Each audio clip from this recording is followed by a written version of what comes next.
USFEI is the technical lead on implementing the San Francisco Bay nutrient strategy. That nutrient strategy is aiming to address four major questions.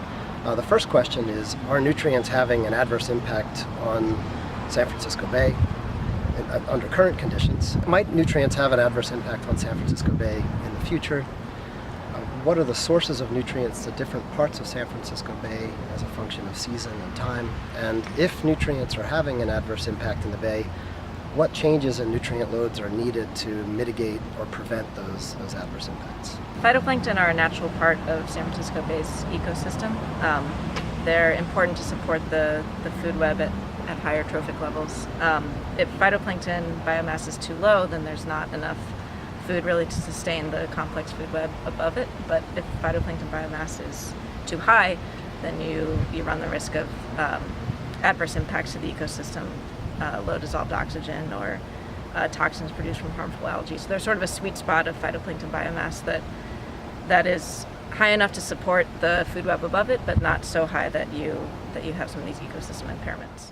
The nutrient program is moving forward with monitoring in a few different ways. We're trying to take advantage of the existing resources that are in place and the existing monitoring programs and build on those. And the majority of monitoring that's happening in San Francisco Bay has, both in the past and currently, is ship-based monitoring.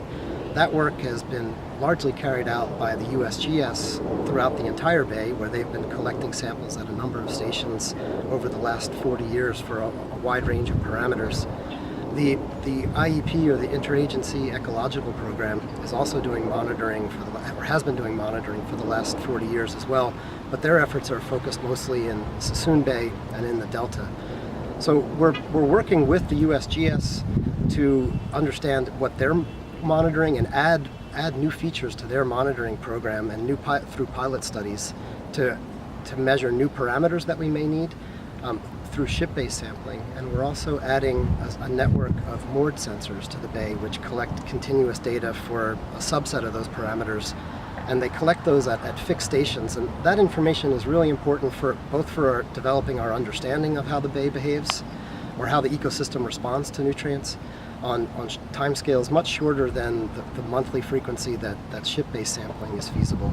It also is going to be really important for allowing us to calibrate these water quality models. The U.S. Geological Survey has a long-term research program that is focused in San Francisco Bay.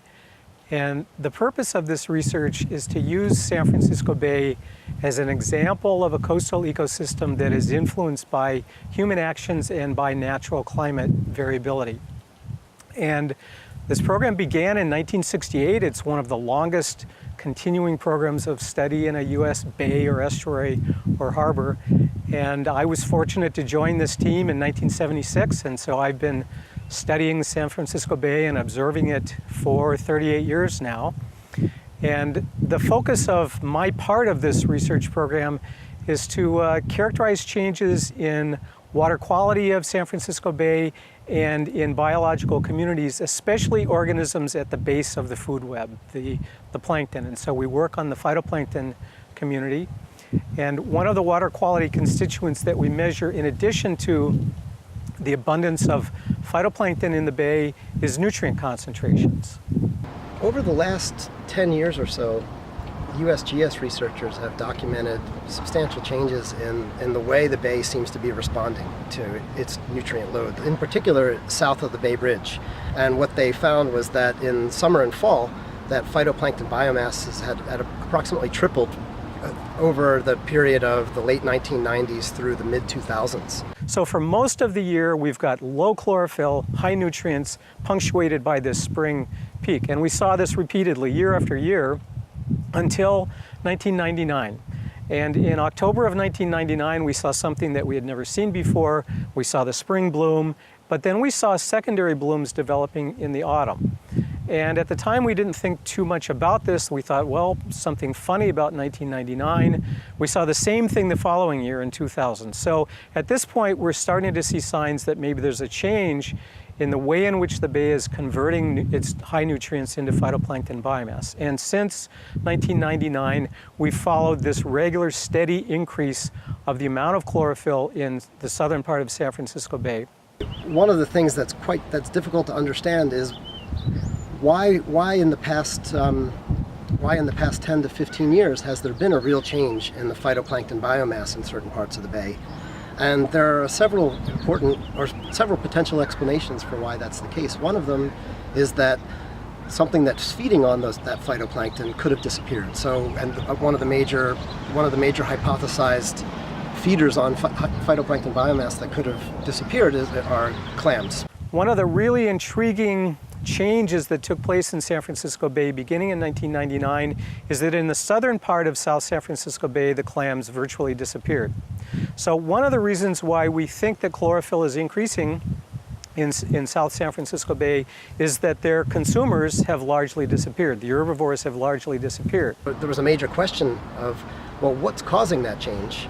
But then from a regulatory standpoint, are we headed in a direction that's going to lead to adverse impacts in San Francisco Bay? So there's the concerns related to nutrients vary depending on what part of San Francisco Bay you're referring to. There are some portions of the bay where the concern is phytoplankton biomass becoming too high, such that you have impairment related to low dissolved oxygen or related to high concentrations of algal toxins.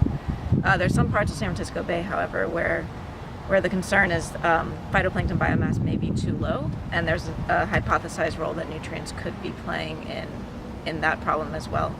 The most pressing management questions to address in the coming years are related to several key indicators of ecosystem health. One of those is, are certain areas of San Francisco Bay experiencing low dissolved oxygen, and is that dissolved oxygen low enough and occurring with high enough frequency that it's having an adverse impact on the biota living in those areas of the bay.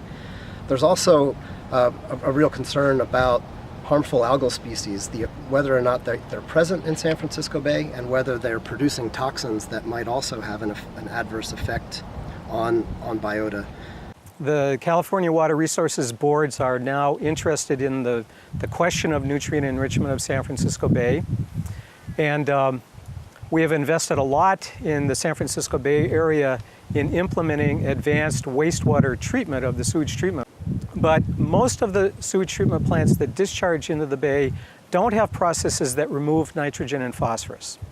So the resource managers and those who issue permits to the sewage treatment plants to discharge in the bay want to know an answer to a fundamental question: is the bay going to change enough? Are we going to reach chlorophyll concentrations high enough that we as regulators are going to be forced to mandate further investments in processes to remove nitrogen and or phosphorus from the sewage treatment plants?